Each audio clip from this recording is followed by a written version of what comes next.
తెలంగాణ రాష్ట్ర సచివాలయం ఇది. మీరు చూసినట్టయితే హైదరాబాద్‌లో కొన్ని వేల వినాయకుని విగ్రహాలు ట్యాంక్ బండ్ దగ్గర అయితే నిమజ్జనం చేస్తారు. చూడండి ఎన్ని విగ్రహాలు అయితే ఉన్నాయో. మా ఫ్రెండ్ రాజగోపాల్ వాళ్ళ తమ్ముడు పవన్ నేను ఇద్దరం కలిసి ట్యాంక్ బండ్ దగ్గరికి అయితే వచ్చాము. ఇప్పుడు మీరు చూస్తున్నారు కదా, డాక్టర్ బిఆర్ అంబేద్కర్ రాష్ట్ర సచివాలయం ఇది. మన ఊర్లలో జరిగే జాతరకి కొన్ని వేల మంది జనాలు ఏ విధంగా వస్తారో అదే విధంగా ట్యాంక్ బండ్ దగ్గరికి అయితే ఈ నిమజ్జనం చూడడానికి జాతర వాతావరణాన్ని అయితే తలపిస్తుంది. ఇక్కడ ఖైరతాబాద్ వినాయకుని నిమజ్జనం ఎక్కడ చేశారనేది కూడా వీడియోలో చూపించడం జరుగుతుంది. సో వీడియోని స్కిప్ చేయకుండా చివరి వరకు చూడండి. లైక్ చేయండి, సబ్స్క్రైబ్ చేసుకోండి మరియు పక్కనున్న గంట సింబల్ యాక్టివేట్ చేసుకోండి. ఫ్రెండ్స్, మీరు నన్ను ఫేస్బుక్ మరియు ఇన్స్టాగ్రామ్లో ఫాలో అవ్వచ్చు. మీ సపోర్ట్ నాకు ఉంటుందని ఆశిస్తున్నాను. ఇప్పుడు టైం వచ్చేసి దాదాపు 11 పైన అవుతుంది. ఖైరతాబాద్ నుంచి నేను పవన్ అయితే ట్యాంక్ బండ్ దగ్గరికి అయితే రావడం జరిగింది. ఇక్కడ జనాలను చూసిన తర్వాత ఇక్కడ అసలు రాత్రిలా అనిపించడం లేదు. పట్టపగలు ఏ విధంగా ఉంటుందో సేమ్ ఆ విధంగానే జనాలు కొన్ని వేలల్లో అయితే రోడ్ల పైన ఉన్నారు.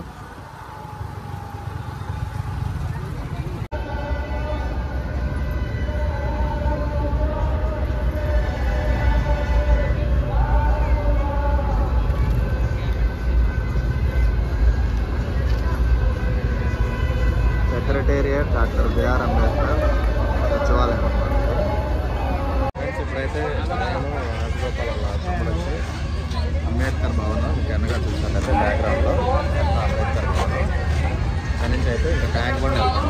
యాక్టివ్ ట్యాంక్ బండ్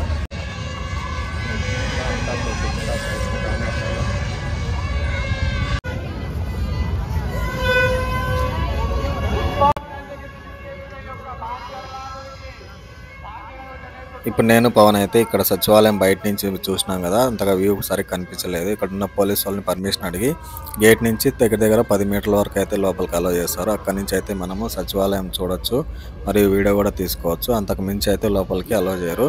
చూడండి, ఇక్కడ నుంచి వ్యూ చూస్తే ఎంత బాగుందో. అసలు బయట నుంచి చూస్తే పెద్ద గోడ కట్టింటారు కాబట్టి అసలు చూడడానికే బాగాలేదు. ఇక్కడ మీకు గ్రీన్ కలర్ క్రేన్ కనిపిస్తుంది కదా, ఈ గ్రీన్ కలర్ క్రేన్తోనే ఖైరతాబాద్ గణేశుని నిమజ్జనం చేసినారనమాట. ఇక్కడ మీరు చూసినట్టయితే ఒక మనిషికి డబల్గా అయితే ఇక్కడ బార్గేట్లో ఏర్పాటు చేయడం జరిగింది. సో ఇటువైపు నుంచి అటువైపుకి దాటుకోవడం చాలా కష్టము. కానీ ఇక్కడ కొంతమంది అయితే బార్గేట్లు ఎరగొట్టేసి ఇటువైపు నుంచి అటువైపుకి దారి దాటుకోవడానికి అయితే దారి ఏర్పరిచారు.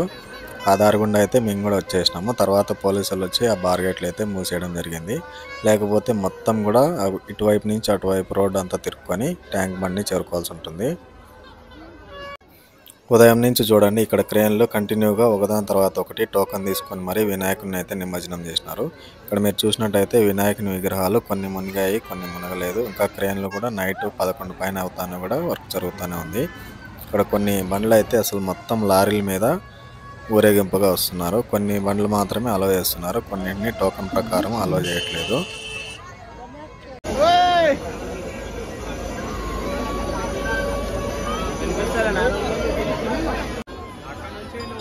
అసెంబ్లీ రోడ్ ఉంది కదా, అటు నడుచుకుంటా.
రోజు మొత్తం ముఖ్యం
ఫ్రెండ్స్ ఇప్పుడు మీరు చూస్తున్నారు కదా, ఇది తెలంగాణ అమరవీరుల కోసం ఏర్పాటు చేసిన స్తూపము. కింద మీరు చూసినట్టయితే మొత్తం కూడా గ్లాస్ ఆకారంలో మెరుస్తుంది. రాత్రిపూట ఇంకా లైటింగ్కి చూడడానికైతే చాలా బాగుంది. ఒక చిన్న శంకురాక అయితే ఉంది గోల్డ్ కలర్ కోటింగ్ పైన, మరియు కింద వచ్చి మొత్తం కూడా ఒక అద్దంలాగా మెరుస్తుంది. 2 కళ్ళు అయితే సరిపోవడం లేదు, అంత బాగుంది. ఫ్రెండ్స్ ఈ వీడియో మీ అందరికి నచ్చిందని అనుకుంటున్నాను. సో నచ్చినట్టయితే తప్పకుండా లైక్ చేయండి. మరియు కొత్తగా చూస్తున్నట్లయితే సబ్స్క్రైబ్ చేసుకొని గంట సింబల్ యాక్టివేట్ చేసుకోండి. నెక్స్ట్ వీడియోలో మళ్ళీ కలుద్దాం. ఫ్రెండ్స్ మన యూట్యూబ్ ఛానల్ నెక్స్ట్ వచ్చే వీడియో అస్సలు మిస్ అవ్వద్దండి. యాదగిరి శ్రీ లక్ష్మీ నరసింహస్వామి దేవాలయము, దీన్ని యాదగిరి గుట్ట అని కూడా అంటారు. హైదరాబాద్ నుంచి కేవలం 60 కిలోమీటర్ల దూరంలో భువనగిరిలో ఈ యాదాద్రి క్షేత్రాన్ని అయితే చూడొచ్చు. మీరు రథం కానీ లేదంటే చుట్టుపక్కల పరిసర ప్రాంతాలు కానీ ప్రతి ఒక్కటి కూడా చూడడానికైతే కనువిందు చేస్తాయి. ఈ వీడియోని అయితే అస్సలు మిస్ అవ్వద్దండి. ఈ ఆలయము విష్ణు యొక్క అవతారమైన నరసింహదేవునికి అంకితం చేయబడింది. తప్పకుండా చివరి వరకు చూడండి.